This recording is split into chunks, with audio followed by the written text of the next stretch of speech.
Aucune société principale ne sera exemptée du contrôle de conformité de la loi sur la sous-traitance et ses mesures d'application. Le directeur général de l'ARSP y met toute son énergie et son temps matériel sans ménagement.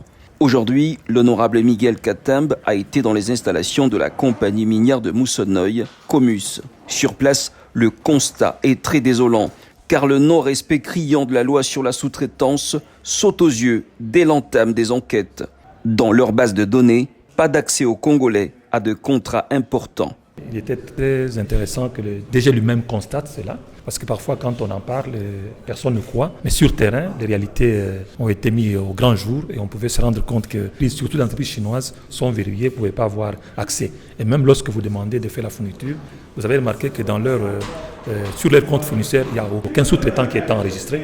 Vraiment, il faut dire que cette mission de contrôle va pouvoir apporter des fruits dans la mesure où elle permet de déverrouiller. Le directeur général de l'ARSP, qui ne jure que sur la création de vrais millionnaires congolais, a promis de faire un suivi minutieux sur la société Comus. Nous avons aussi constaté que le circuit ici, il est très verrouillé.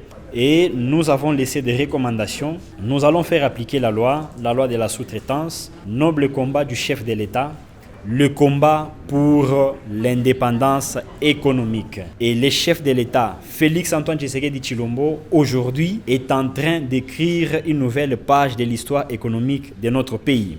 La société va exécuter rigoureusement la loi des sous-traitances. Et on espère que DG peut passer souvent dans la société pour nous donner plus d'orientation. Pour les DG Miguel Cachal, toutes les sociétés récalcitrantes ne représentent que des opportunités d'affaires pour les entrepreneurs congolais qui rentrent finalement dans leurs droits à l'ère du président Tshisekedi.